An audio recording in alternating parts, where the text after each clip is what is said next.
Un matoneado. Cuentos de angustias y paisajes de Carlos Salazar Herrera.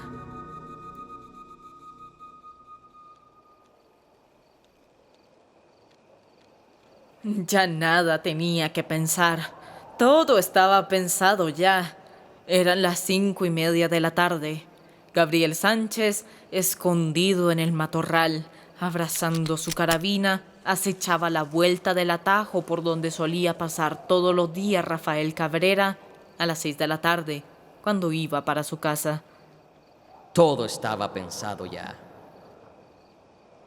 Gabriel dispararía distante 80 pasos largos del corte caminero que da la vuelta al Cerro de los Pavones. Allá, el camino solitario y confianzudo. Aquí, el matorral encubridor y agazapado. Por allá pasaría Cabrera. Por aquí dispararía Gabriel. Las pagarás todas juntas. Habíase dicho y estaba dispuesto a cumplir su palabra.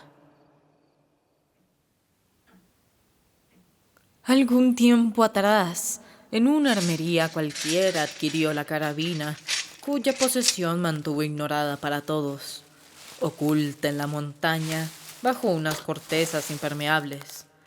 Todo estaba pensado ya. No cometería torpeza alguna que pudiera delatarlo. Para eso había calculado todos sus proyectos hasta la saciedad. Y ahora, sentado sobre los talones, acariciando el arma, esperaba y esperaba, sin apartar la vista del recodo del camino. Había decidido matonear a Rafael Cabrera, y para matonearlo estaba allí, inconmovible, como un monolito. Las pagarás todas juntas. Escondíase, grande y rojo, el sol de marzo.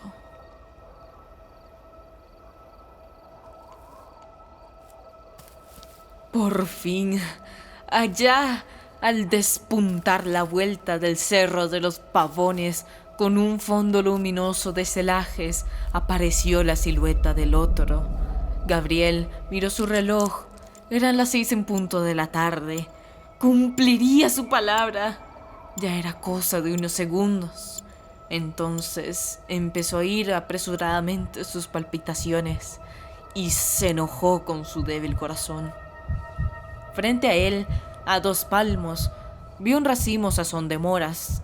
Arrancó unas cuantas y se las echó a la boca.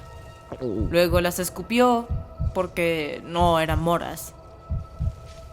Aquel había llegado al lugar elegido para matarlo.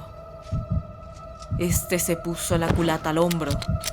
Sostuvo el resuello apuntando con toda precisión. Y disparó.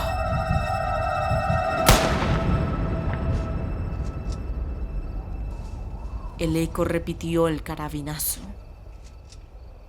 Aquel se llevó las manos al pecho y cayó violentamente, rodando luego por un pequeño declive, donde quedó boca abajo, hundido en el polvo.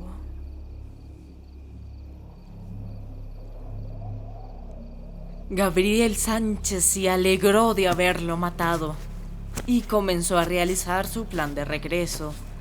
Bajó por un despeñadero hasta la orilla del río, en cuya profundidad arrojó la carabina.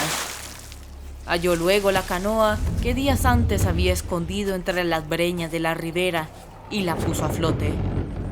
Remó usando toda la fortaleza de sus músculos para librarse, bien pronto, de tan franca cortadura.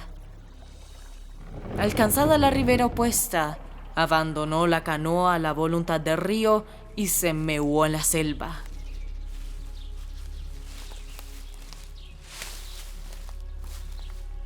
Ahora iba lento y sosegado, como si nada hubiera ocurrido. No pensaba siquiera en lo que había hecho. Eso lo dejaba para después. Un pájaro bobo lo siguió largo rato, saltando de árbol en árbol, hasta que se volvió cansado de aquel hombre sin importancia. El hombre sin importancia acabó de atravesar la selva y salió a un campo de pasto, después al camino carretero, ancho y sabroso. Llegó a su casa regocijadamente. Nadie había.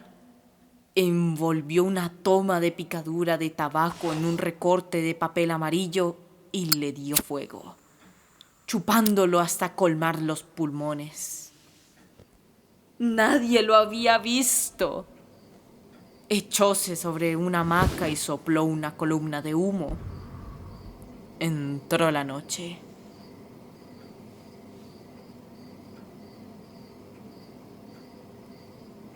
Fue cuando se dio a gustar la venganza a su sabor, gozándose del acierto de todo y de su dominio contra la flaca naturaleza de los nervios. Necesitó luego fortalecer su conciencia con las poderosas razones que tuvo para matar, llevando a su memoria los motivos que originaron aquel juramento. Las pagarás todas juntas. Él lo habría querido, se lo había ganado, no faltaba más.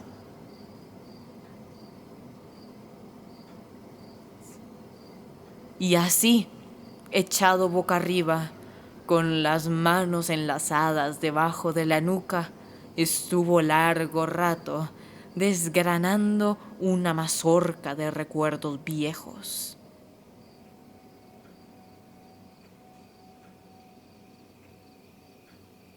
De pronto, recordó que él solía ir por las noches, a esas horas, al comisariato del Chinoacón, donde llegaban a conversar los peones y patronos de las haciendas vecinas. La ausencia suya en el comisariato podría dar lugar a una sospecha. Por otra parte, su hermano no tardaría en llegar, sorprendiéndose, seguramente, de encontrarlo metido en la casa, lo cual originaría una pregunta que resolvió evitar. Era preciso considerarlo todo, hasta los más despreciables detalles. Ahora y en el futuro podrían ser una imprudencia. Entonces Gabriel comprendió que, en cierto modo, había perdido su libertad.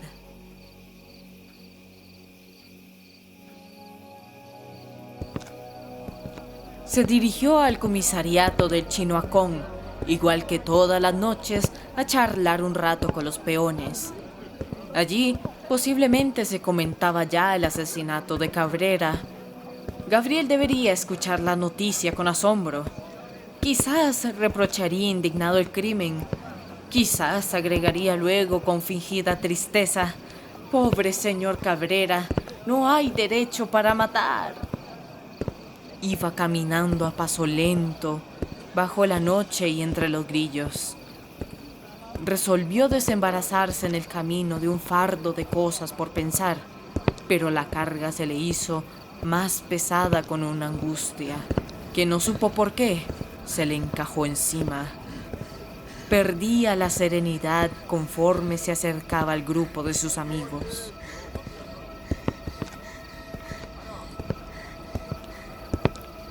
Tuvo la impresión de que llevaba marcada en el semblante la tremenda verdad que quería encubrir.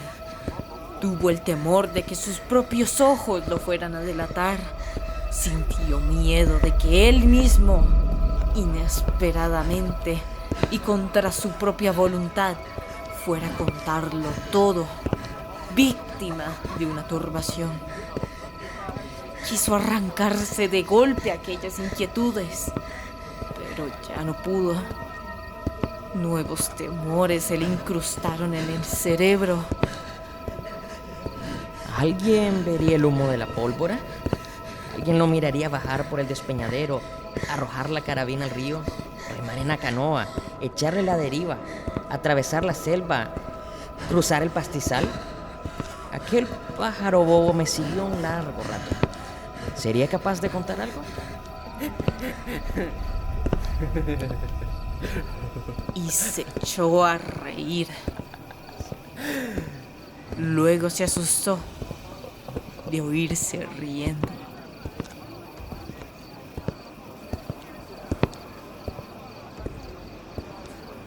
No, nadie lo sabía. Todo fue un acierto. Era preciso matar. Y ahora Rafael Cabrera es un cadáver, tirado en la vuelta del Cerro de los Pavones. Miró el reloj. Eran las 8 recién pasadas. Y echándose las manos en los bolsillos con aire indiferente, entró en el comisariato del Chinoacón. El comisariato del Chinoacón estaba lleno de gente.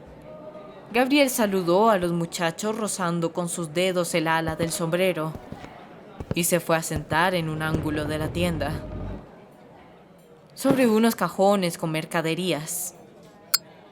Encendió un cigarrillo y, al levantar la vista, notó que varios peones lo miraban con marcada insistencia. Un hervor de sangre le recorrió atropelladamente todo el cuerpo. Observó que entre todos los peones se había hecho un silencio lleno de crueldad. A las miradas de aquellos se unieron las de otros, y otros, y otros más.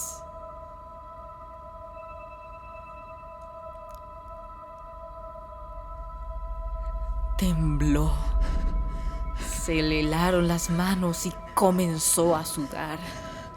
Algunos hombres comentaron algo en voz baja mientras lo miraban de soslayo con aire misterioso. Después nada, se oía el silencio. Gabriel creyó necesario sonreír. Fue una risa dolorosa, estrujada por el miedo.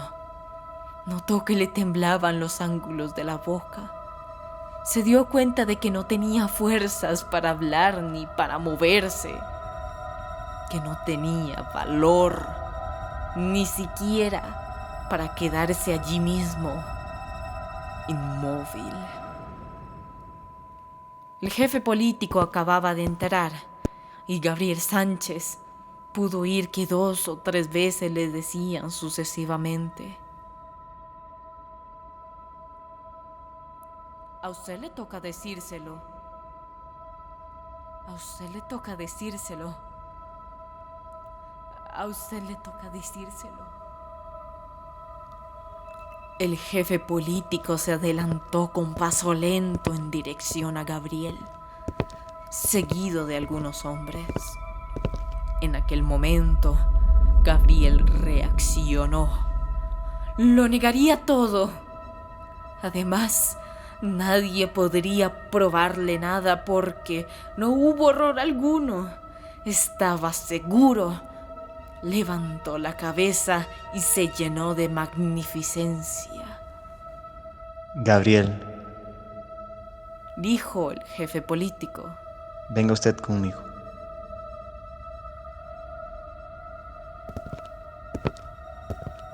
Y ya fuera del comisariato, con voz piadosa: Hará poco más o menos 2 horas matonearon a su hermano, allá en la vuelta del Cerro de los Pavones.